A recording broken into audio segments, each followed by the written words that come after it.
Después de la muerte de Benjamín el Bautista, Crisóforo decidió llevar la palabra de Martín hasta las costas más lejanas, donde aún no habían llegado sus enseñanzas. Luis, el marinero discípulo, había preparado un barquito robusto que podrían navegar por las aguas más agitadas del mar de Jazmilán. Cientos de fieles se habían juntado en el muelle para acompañarlo, y muchos pidieron poder viajar con él para escuchar sus palabras. Crisóforo aceptó, y el pequeño barco se llenó de hombres y mujeres que querían seguirle, aunque el mar prometiera ser tempestuoso. Cuando el barco se alejó de la costa, el viento empezó a soplar con fuerza y las olas se hicieron más grandes. Algunos comenzaron a temblar de miedo, pero Crisóforo se paró en la proa, con los ojos mirando hacia el horizonte, y les habló con calma. «No teman, hermanos míos. El mar está bajo la voluntad de Martín, y nada nos pasará mientras sigamos su camino. Permítanme contarles una parábola, para que comprendan mejor el amor que nuestro Dios tiene por cada uno de nosotros». Parte segunda. La parábola del hijo arrepentido se sentó en una banca del barco, y todos se acercaron para escucharlo, olvidándose del viento y las olas. «Había una vez un hombre que tenía 2 hijos», empezó Crisóforo. El mayor era obediente, trabajaba la tierra todos los días y nunca se apartaba de la voluntad de su padre. El menor era rebelde, quería vivir sus propios placeres y no seguir las enseñanzas de su casa. Un día, el hijo menor se acercó a su padre y le dijo: «Padre, dame la parte de la herencia que me corresponde». El padre, aunque con tristeza en su corazón, le dio lo que pedía. Al día siguiente, el joven se fue con sus bienes a tierras lejanas, donde vivió en la desenfrenada alegría, gastando todo lo que tenía en placeres vanos y amigos falsos. Cuando se quedó sin nada, llegó una hambre terrible a aquellas tierras, y el joven tuvo que buscar trabajo para sobrevivir. Lo único que encontró fue cuidar cerdos en las granjas de un hombre rico, y muchas veces tuvo que comer los restos de comida que daba a los animales, porque no tenía nada más para alimentarse. En ese momento de miseria, el joven levantó la cabeza hacia el cielo y pensó: «Mis padres tienen muchos sirvientes que comen de más, mientras yo me muero de hambre aquí. Me volveré a casa, me arrodillaré ante mi padre y le diré: Padre, he pecado contra el cielo y contra ti.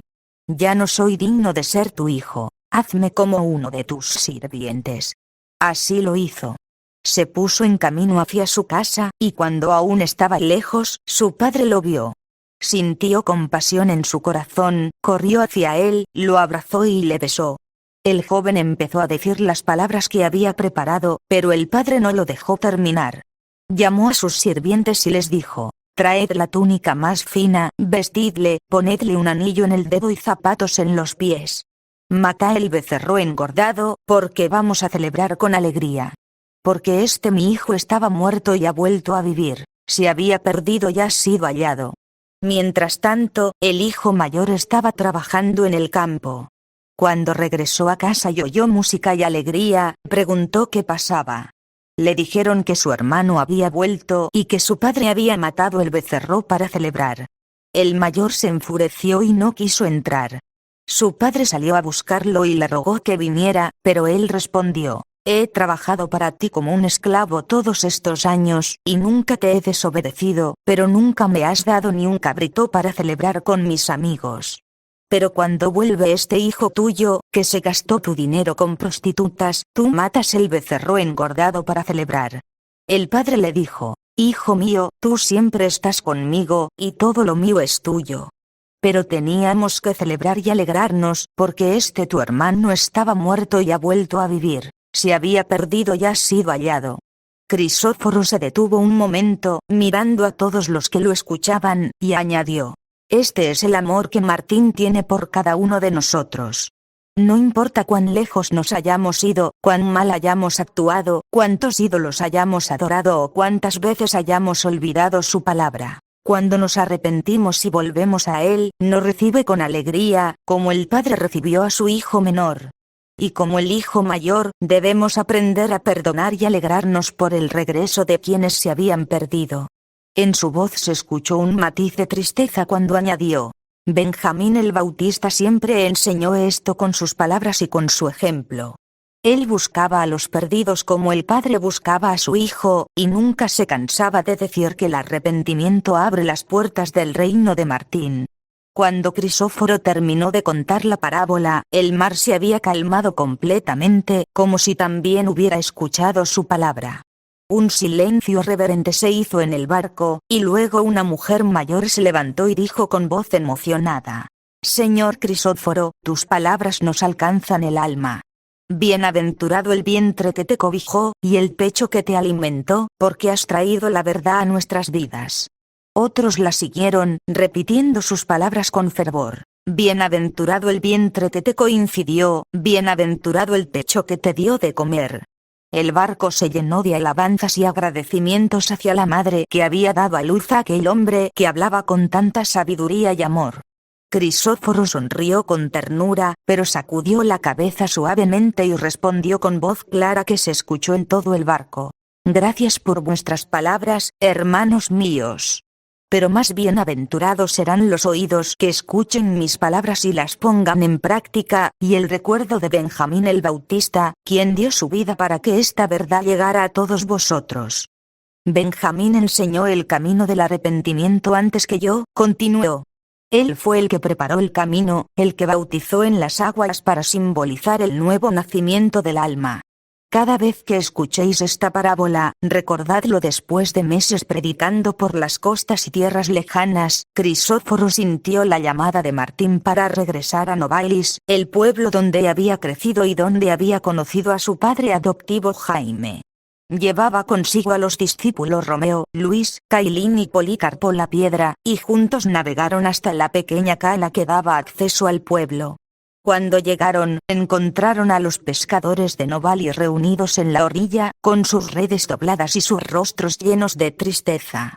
Entre ellos estaban los antiguos amigos de Crisóforo, que aún recordaban al joven que había ayudado en las redes cuando era niño. «Señor Crisóforo», dijo uno de los pescadores, acercándose con paso lento, «hace días que no conseguimos pescar nada. Las aguas están vacías, y no tenemos qué comer ni qué vender en el mercado. El pueblo está pasando hambre, y no sabemos qué hacer». Crisóforo miró hacia el mar, luego volvió la mirada hacia los pescadores y sonrió. «Llevad vuestros barcos hasta el medio del agua, y echad las redes a la derecha del barco. Allí encontraréis pescado». Los pescadores se miraron unos a otros con duda, habían navegado esas aguas cientos de veces, y sabían que no había peces en esa zona. Romeo, que era pescador antes de ser discípulo, se acercó a Crisóforo. «Señor, hemos echado las redes en todos lados estos días, incluso en los lugares donde siempre habíamos cogido mucho pescado. La derecha del barco es donde nunca encontramos nada». «Confía en mí», respondió Crisóforo con calma. «Echad las redes allí, y veréis lo que Martín tiene preparado para vosotros». Parte segunda. El milagro. De acuerdo con sus palabras, los pescadores hicieron subir las velas y navegaron hasta el medio del agua.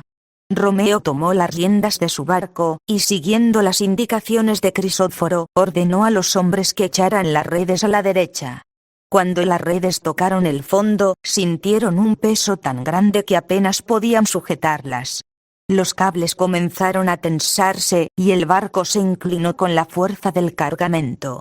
Los hombres empezaron a tirar con todas sus fuerzas, y cuando finalmente sacaron las redes a bordo, quedaron boquiabiertos. Estaban llenas de peces de todos tamaños y colores, dorados, plateados, rojos, más de lo que habían cogido en toda su vida. Las redes estaban tan cargadas que empezaron a romperse en algunos puntos, y los pescadores tuvieron que llamar a los demás barcos para ayudar a recoger todo el pescado.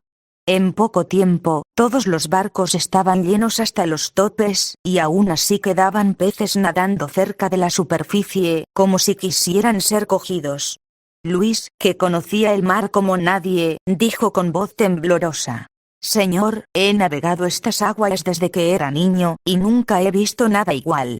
Esto no es obra de hombres, es un milagro de Martín». Mientras los pescadores trabajaban recogiendo el pescado, Crisóforo se quedó en la proa del barco, orando en silencio y recordando a Jaime, quien había enseñado a pescar a muchos en aquel pueblo. Cuando los barcos regresaron a la orilla de Novalis, toda la gente del pueblo había salido a ver qué pasaba. Al ver las cargas de pescado, se llenaron de alegría y agradecimiento. Crisóforo ordenó que el pescado fuera distribuido entre todos los habitantes del pueblo, a los pobres, a los ancianos, a las familias con niños, para que nadie pasara hambre. Mientras la gente se reunía para llevarse su parte, Crisóforo se subió a una roca cerca de la orilla y habló a todos los presentes. Hermanos de Novalis, este milagro no es para alabarme a mí, sino para mostraros el poder y el amor de Martín. Él cuida de vosotros como un padre cuida de sus hijos, y nunca os dejará pasar hambre ni necesidad si confiáis en él. Cuando yo era pequeño, mi padre Jaime me enseñó a pescar en estas mismas aguas, continuó, con emoción en su voz. Me decía que el mar es un regalo de Martín, y que debemos compartir lo que recibimos con los demás. Hoy hemos visto que su palabra era verdad. Luego se dirigió a los pescadores, que aún estaban maravillados por lo sucedido. No olvidéis este día. Cuando en el futuro tengáis dificultades y penséis que no hay salida, recordad esta pesca milagrosa. Confíen en Martín, sigan su camino, y él siempre proporcionará lo que necesitéis. Y recordad también a Benjamín el Bautista, quien enseñó que la fe puede hacer cosas que los hombres consideran imposibles. Los pescadores asintieron con solemnidad, y uno de ellos levantó su voz. Señor Crisóforo, desde hoy en adelante seguiremos tus enseñanzas y las de Martín. Este milagro nos ha demostrado que él es el verdadero Dios, y que tú eres su hijo elegido. Crisóforo bajó de la roca y ayudó a distribuir el último del pescado. El pueblo de Novalis celebró aquel día con alegría, compartiendo comida y contando la historia del milagro que había salvado al pueblo del hambre.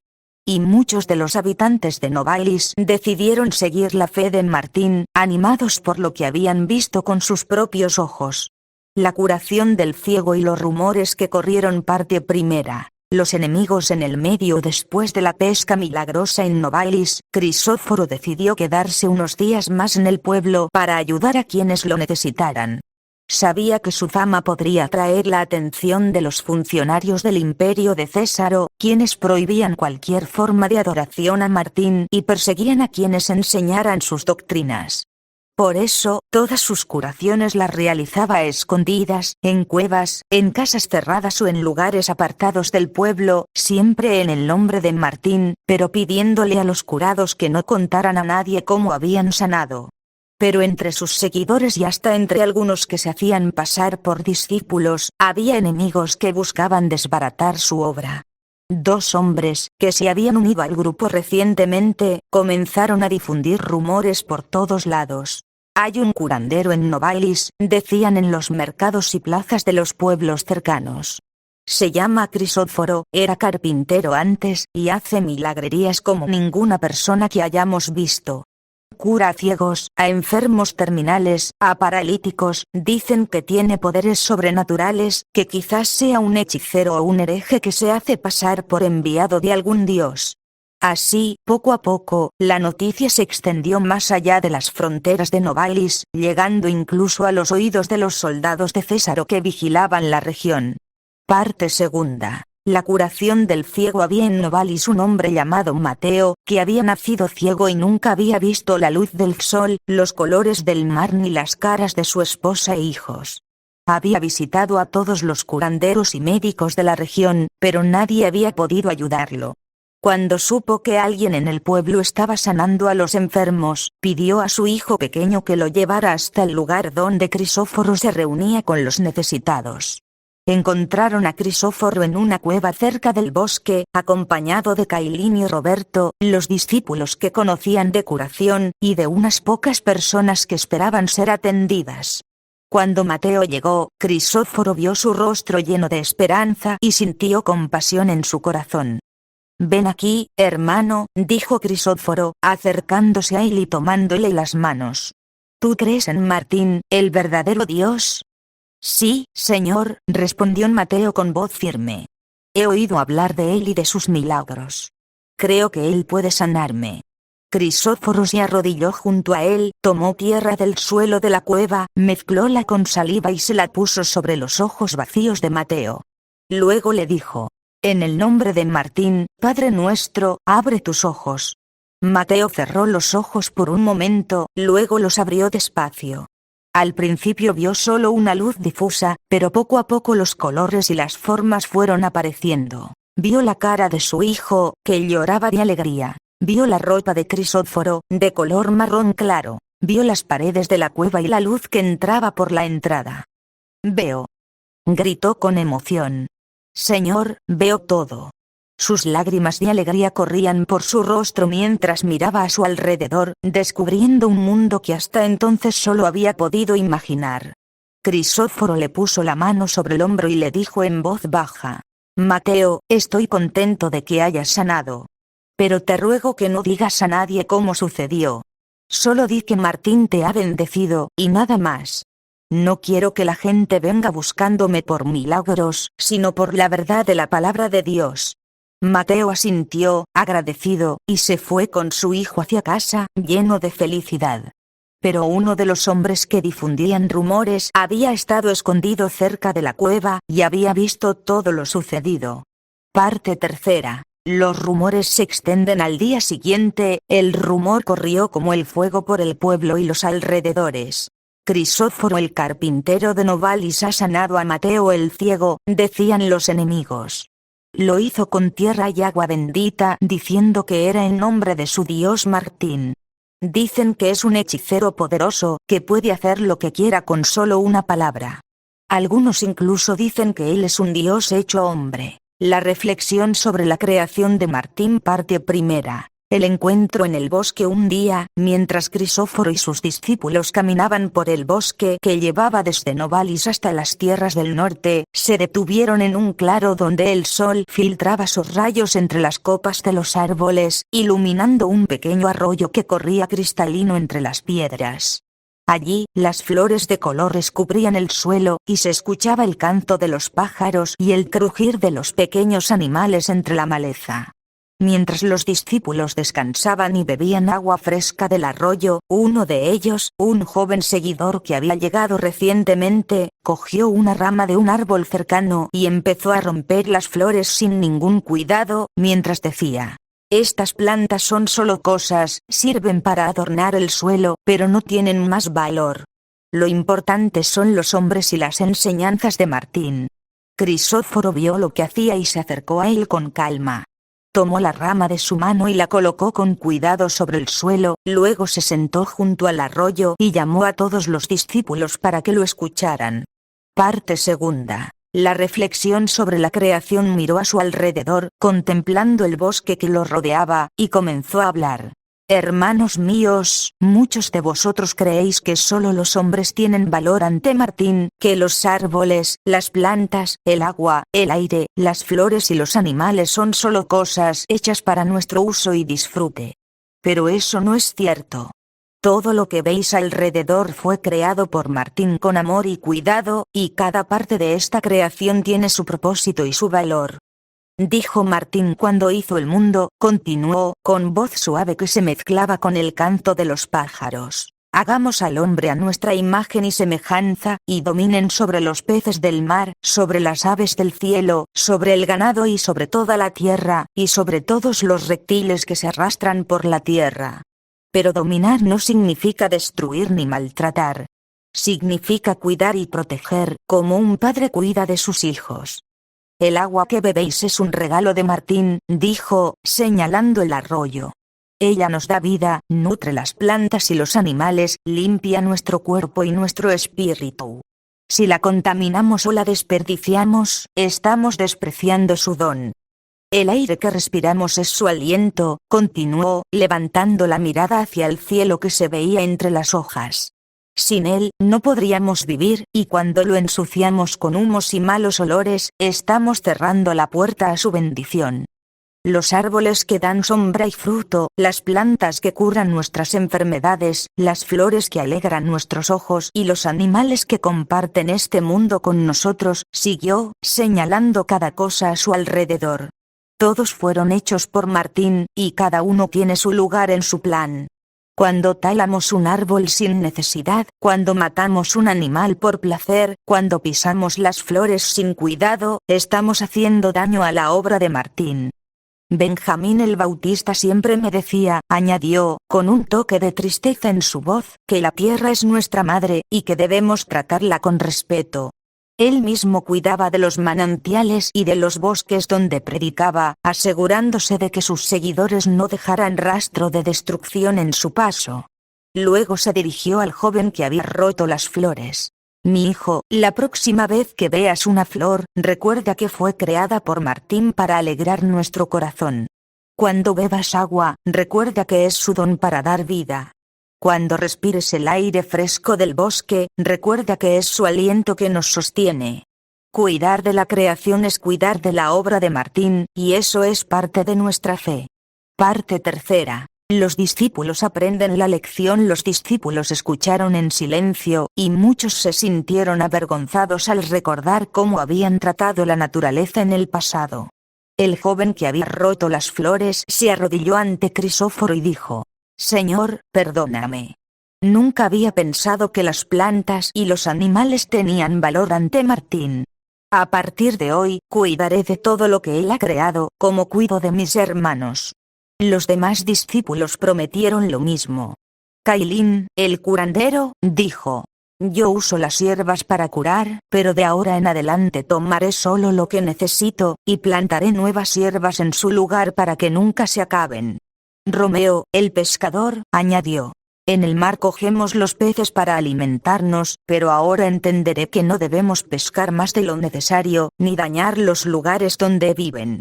Crisóforo sonrió y se puso de pie.